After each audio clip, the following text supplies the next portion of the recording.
Les modifications.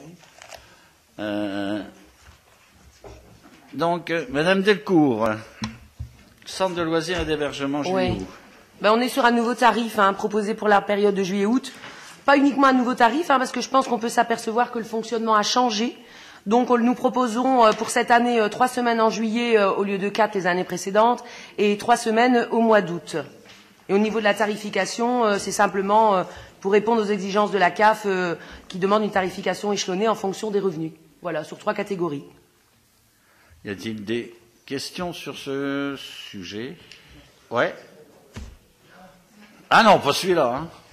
Il faut débrancher, sinon ça va exploser d'abord. Non, mais la question n'est pas concernant les tarifs. Monsieur le maire, j'avais posé la question la fois dernière concernant le centre de loisirs, la LSH de la ville de Condé. Est-ce que vous avez plus d'explications par rapport à la ville de Condé et le mois d'août quand ils n'ont pas effectué? Oui, j'ai plus d'explications parce que Monsieur le maire de Condé est en plus un charmant collègue mais un ami et je n'ai pas à m'immiscer dans la gestion de la ville de Condé. Donc cette question, posez-la lui, il vous répondra. J'ai pas par habitude de m'immiscer dans la gestion des autres collectivités et je ne le ferai pas. Voilà. Non, mais je comprends bien la question. Mais maintenant, la réponse de Monsieur le maire, elle est logique. Je veux dire, au niveau de Condé, nous, ce qui nous intéresse, c'est Vieux Condé. Alors, du fait de la fermeture de Condé, ce n'est pas pour autant que le taux de fréquentation a augmenté, a explosé. Je veux dire, donc, je pense que les habitants de Condé, les familles, se sont dirigées vers d'autres villes, simplement. Mais on en a récupéré, on ne dit pas le contraire. Mais voilà, de toute façon, nous privilégions d'abord les Vieux Condéens. Bien. Il n'y a pas d'autres questions. On va donc passer au vote. Y a-t-il des abstentions, des avis contraires? Eh bien, je vous remercie. On en arrive, page 72, subvention au collège Jean Jaurès dans le cadre des échanges franco-allemands organisés durant l'année scolaire 2014-2015. C'est pour moi, ça? Bon, un petit peu quand même. Madame Delcipé sollicite une participation financière de la ville pour des actions mises en œuvre, 2014-2015 à destination des 5e, 4e, 3e pour les 6e, Niedersir. Et ils ont fait une réception, d'ailleurs, il n'y a pas très longtemps, je crois, avec nos amis allemands. C'est ça, madame? Ouais, ça c'est. Vous avez bien joué, paraît-il. Bien amusé. Bien, c'est une participation de la ville une subvention de la ville de manière traditionnelle. L'octroi de cette subvention, ce serait d'un montant de, alors là, c'est très précis, 3 870,31 €. Avez-vous des questions au sujet? S'il n'y a pas de questions, on va passer au vote. Y a-t-il des abstentions? Des avis contraires? Eh bien, merci pour ces enfants. Alors, c'est mortel. Règlement du cimetière. Madame Di Christina. Ah, tu ne l'avais pas vue, celle-là. Attention, Franck, tu peux poser une question, elle ne l'avait pas vue. Pour toi. Ah oui, pour monsieur le maire. Donc, règlement du cimetière. Le règlement a eu quelques petits changements suite au poste des cavurnes. Sinon, le reste est inchangé.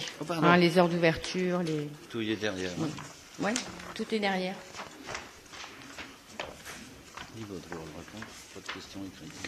Tu demandes s'il y a des questions, si on vote. Avez-vous des... Oui, je t'en prie. Attention que ça n'explose pas. C'est bon. La pose des cavurnes, c'est une chose qui est nouvelle et nous n'avons pas les tarifs. Attends, il faut couper là-bas, il faut allumer là, voilà. Alors, le tarif a déjà été voté en conseil municipal. Oui. Appuie. Je vois sur l'article 44, aucune fleur ou plantation au cas dépôt d'articles funéraires, plaques, vases ne sera admis aux alentours des cavurnes, des cases de columbarium ainsi que des modules de columbarium. Vous savez très bien que quand on perd une personne, même si c'est l'incinération, on ne peut pas empêcher de déposer des fleurs ou des plaques. Donc, toutes les choses qui sont faites sur le jardin du souvenir ou bien sur les places de columbarium, vous ne pourrez pas les faire enlever par les personnes qui ont perdu quelqu'un. Donc, je pense que cet article, l'article 44, est peut-être bien pour les nouvelles personnes qui vont y mettre des personnes incinérées, Oui, c'est aux alentours. mais pas pour les personnes qui ont déjà des un personnes HLM. qui y sont.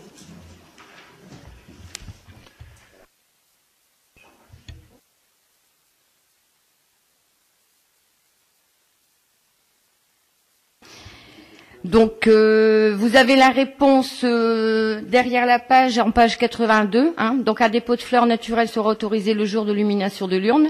Les fleurs devront ensuite être retirées. À défaut, un agent de service technique procédera à leur retrait. Sachant que cet article était déjà dans l'ancien règlement intérieur. Il a été juste repris.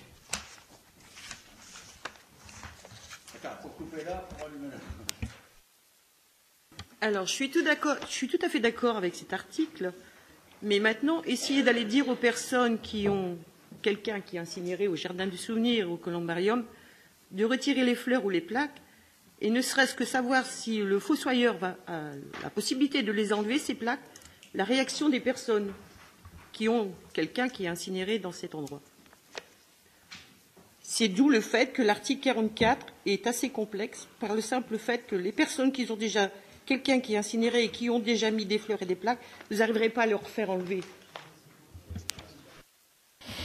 Mais c'est déjà comme ça maintenant, les personnes ne les retirent pas, ça fait donc je vous dis comme c'était déjà l'article était déjà dans l'ancien règlement, les personnes le font depuis tout le temps, on leur a pas fait enlever. Après c'est dans le règlement donc on le met, mais il faut savoir aussi que sur les cavurnes maintenant elles ont la possibilité de poser les fleurs dessus.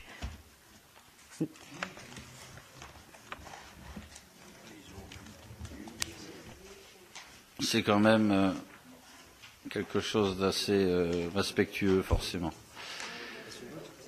Bien, donc on va passer au vote du règlement. Y a-t-il des abstentions, des avis contraires? Eh bien, je vous remercie. 7 derniers points divers. Communication des décisions prises dans le cadre de l'article L2122-22 du Code général des collectivités locales. Vous l'avez dans la dernière page 86. Monsieur Franck Agar. Ah ouais, ah non. Non, ce n'est pas une question diverse, c'est simplement dans les décisions prises en application, je vois que le 8 avril 2015, la ville a versé à la structure STAJ pour les formations BAFA. Alors qu'en tant que responsable de structure sur la ville de Vieux-Condé, j'entendais beaucoup de jeunes qui disaient qu'on ne mettait plus en place les BAFA. Que la commune ne mettait plus en place les BAFA. Bah, on va. C'est des on-dit. D'accord. Donc, forcément. Donc, même si c'est des on-dit, même si c'est des on-dit, c'est-à-dire qu'à chaque fois qu'un jeune venait me voir, je le dirigeais vers le service jeunesse. Ah, donc, oui. s'il y a une formation BAFA qui a été réalisée, y a-t-il des critères pour que les jeunes puissent passer leur BAFA?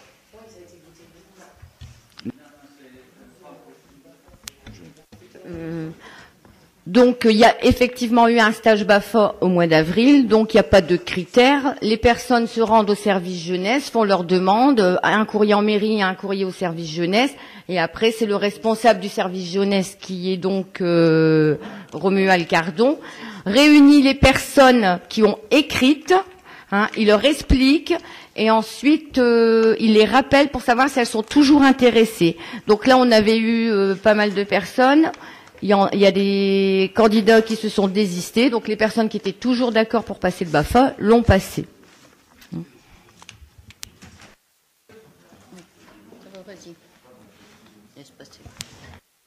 Ouais, c'est juste un témoignage, mais j'ai mon fils qui voulait passer le BAFA, qui s'est renseigné, qui a fait les courriers, et on lui a dit que c'était pas possible. Il habite où?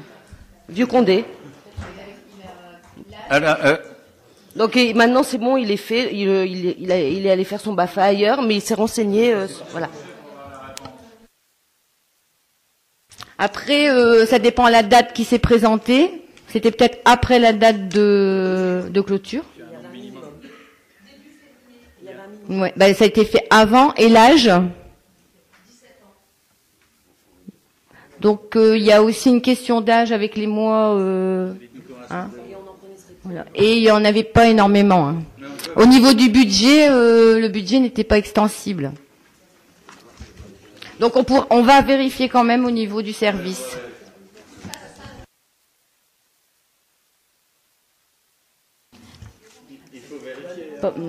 Le BAFA ne se passe pas obligatoirement à Vieux-Condé, c'est des centres de formation.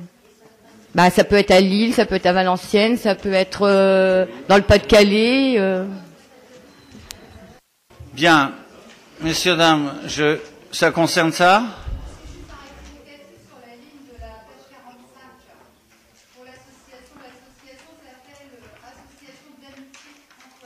Ah, amitié, voilà.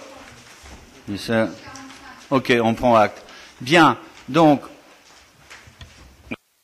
Avant de clôture, monsieur le maire, parce que je pense que vous allez clôturer, vous rappelez tout simplement en tant que président de l'opposition que l'opposition a des droits et que dans le cadre du dernier journal municipal, aucune tribune finalement ne nous a été accordée. Ça c'est le premier point. Et deuxièmement, pensez-vous un jour nous libérer un bureau que nous attendons depuis mars 2014. Là, et ne venez pas me dire que vous n'avez pas de place là, je crois et que les deux adjoints. Là, je crois qu'il y a quelque chose. Il est bien évident, et c'est inscrit dans les textes, que vous devez mettre à disposition de l'opposition un bureau et les éléments qui vont avec ce bureau. Il me semble qu'il y a eu du courrier. Monsieur David Bustin. Donc, le bureau qui est en face de celui de Pascal Procureur. Le bureau du conciliateur. Non, c'est au troisième. Oui, au troisième, au deuxième. J'ai dit au deuxième? Non, j'ai dit au troisième. Pardon, je sais plus. Au troisième, la porte verte. On vous a déjà communiqué cette information? Oui. Ah si. Ah si, on a les courriers. Franck, il y a des courriers qui t'ont été envoyés à toi. À monsieur le président, à l'époque. Franck, Guillaume, les courriers ont été faits avec un planning par rapport au syndicat, par rapport au bureau pour vous et par rapport aux conciliateurs. Alors, tu avais même demandé si tu pouvais venir le samedi matin, on t'a répondu oui pendant les heures d'ouverture de la mairie. Ah donc il y a eu une convention. Donc tu refuses le bureau. Pourquoi je n'ai pas signé la convention? Parce que la première convention que vous avez faite, c'était à l'époque où on devait être avec le syndicat. Je suis venu à Nadia, je suis venu à Guillaume, j'ai dit dans cette disposition-là, nous ne la prenons pas. Ah bah. Entre-temps, oui, c'est normal, puisque M. Van der Hoeven nous a dit au dernier conseil municipal que le bureau ne peut être partagé, ne peut être partagé que par des groupes d'opposition. C'est-à-dire si demain Mme Fontaine fait un groupe d'opposition, lui elle peut partager le service, non, c'est jamais avec le syndicat. Et ça, je l'ai bien précisé aux deux agents de la ville avec qui j'étais en contact à ce sujet.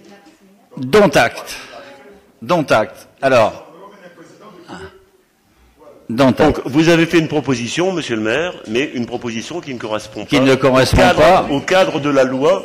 Je vais vous envoyer les articles précisant. J'espère. Je le souhaite.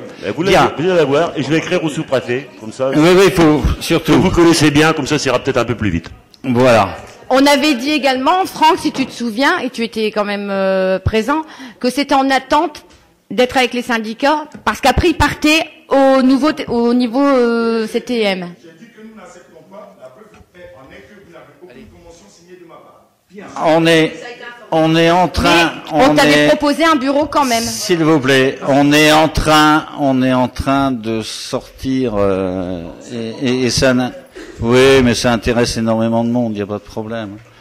Moi, ce que je voudrais simplement, c'est, compte tenu que c'est le conseil municipal de fin mai, si on n'a plus l'occasion, mais ça m'étonnerait qu'il n'y ait pas un conseil au mois de juillet ou au mois d'août, il y a toujours des questions comme ça qui reviennent. Pour ceux qui ont la chance de partir en vacances, je leur souhaite de bonnes vacances. Et puis, je vous donne rendez-vous donc au plus tard à la rentrée de septembre et au plus tôt peut-être au mois de juillet-août.